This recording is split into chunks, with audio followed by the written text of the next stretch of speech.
Nanganganib ang Mano dahil nasa hangganan nito ng Bekje. Alam kong ilan taon na rin kayo nagdurusa dahil sa digmaan at matinding kahirapan. Kaya pagdating ng susunod na anihan, hindi kayo papatawa ng buwis. Salamat po sa inyong kabutihan at kamahalan. Gobernador Kim, ipatawag mo ang mga umalis sa kanilang tahanan. Ibalik mo sa kanilang mga lupa upang may mapagtaniman sila. Opo, kamahalan. Magsisimula ng parada. Linisin ang daan. Tumabi kayong lahat.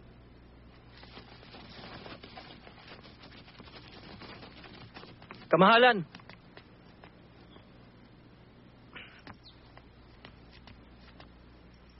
May kailangan ka? Bago po kayo umalis, may mahalagang bagay po kayong kailangang harapin ngayon.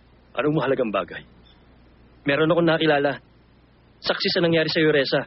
Nais po niyang ihayag ang katotohanan. Pumasok ka na.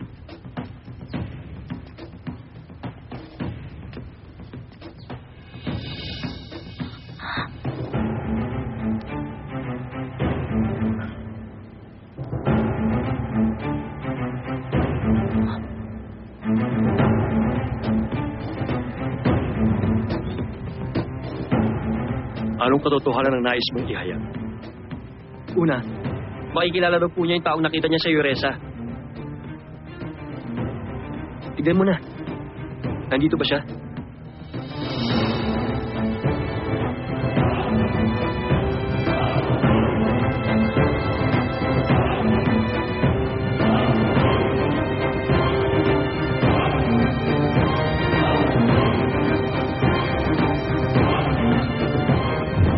Yung lalaki sa dulo! Siya yung nakita ko dun sa Yoresa!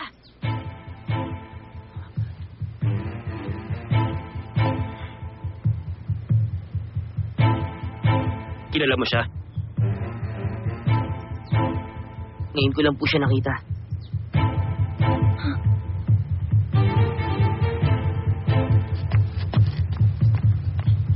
Hindi ba niligtas ko ang buhay mo? Pagkatapos mo ng tamaan ng pana, 3 araw kitang inalagaan at ginamot. Wala pong ganun nangyari. Eh kung wala pala, bakit mo pinahuli ang ama at kuya ko? Ha? Tumigil ka! Ang lakas ng loob mong magsinungaling sa harap ng hari! Isang palaboy ang binatilong ito. Hindi dapat pakinggan. Eh ano to? Hindi ba sa'yo to? Sa'yo to! Aminin mo! Sa'yo tong singsing na to, hindi ba? Ikakaila mo? Alam ka naman sa akin to.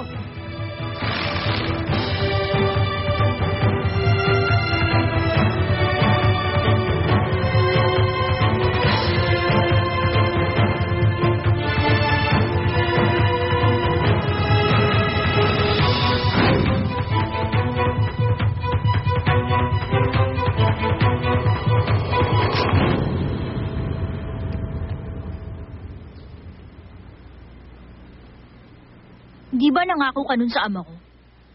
Nabibigyan mo siya ng 30 ginto kung ituturo niya kung nasan yung lalaki sa dulo. Eh bakit niyo pinahuli ang ama at kuya ko? Pakawalan niyo sila ngayon din. Pakawalan mo! Ano? Gawin mo! Sige na!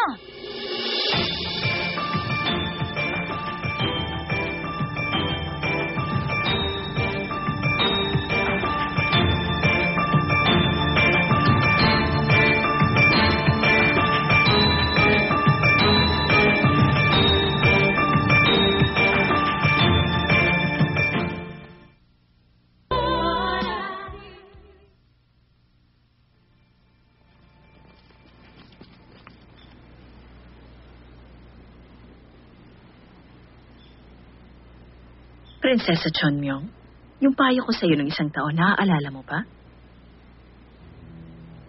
Tumakas ka na. Ikaw walang bituin. Magpapabagsak sa akin. Kalimutan mo na ang kabaliwang yon. Tumakas ka na. Yun ang huling pagpapakita ko ng awa. Oo. Naaalala ko pa. Ang binatilyong saksi sa nangyari sa Yoresa, Yun ang sagot mo sa akin. Maaari ngang ganon.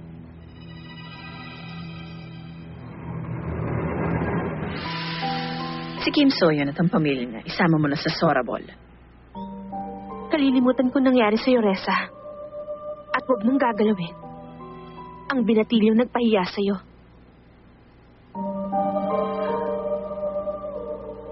Umasa kang hindi siya masasaktan.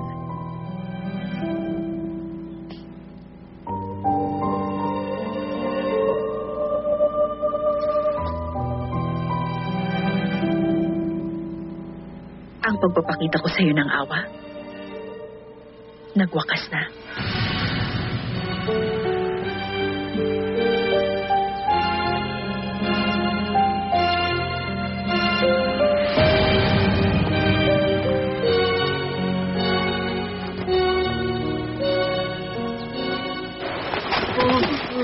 Maawa na kayo! Huwag niyo kami patayin. Maawa na kayo. Huwag po, huwag! Dahan-dahan. Baka matunak ka naman sa panghangin. Kuya! Maawa na po kayo. Huwag niyo kami patayin. Huwag po, parang awayin na. Gusto ko pamagka ako. Hindi po talaga ako. Yung taong yun, pinilitan po ako ng tao. Ayaw ko papamatay, parang awayin niyo na. Sige, sumigaw ka lang na sumigaw. Patayin niyo na. Tumigil kayo!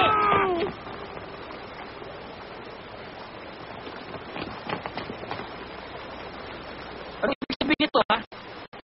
Galing kay General Solwo ng gagawin namin. Sa amin galing sa hari. Ibabaan niyo mga espada!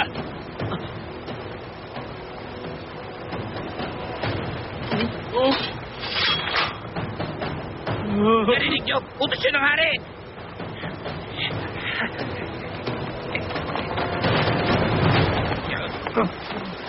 Hoy, naririnig niyo ba ako? Hindi niyo naman ako! Akala ko ba pag nagsalita ako, tutulungan niyo ako? Ba't niyo ako kinulong? Palabasin niyo na ako rito! Masa na yung lalaki nagdala sa akin sa hari? Ba't wala siya rito? Palabasin niyo na ako!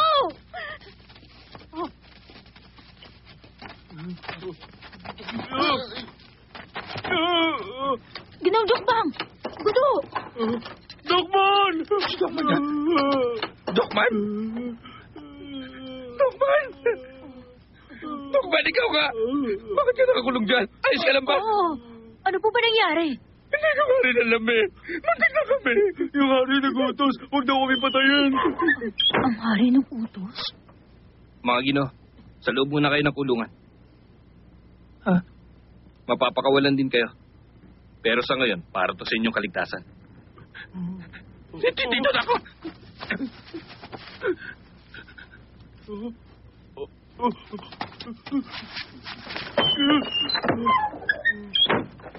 Yung tinatawag nilang Michelle, ang nag-utos na patayin si Muno? Kaano-ano ba talaga na niligtas kong lalaki yung si Michelle? Sinubukan niya ring patayin si Muno. Huwag kang magsalita ng ganyan. Teka lang! Ano ba talaga? Buhay pa ba si Muno ang patay na? Kahit man lang yun. Sabihin mo na sa akin ang sagot. Ang punong mestro, hindi ganun kadali mapapatay.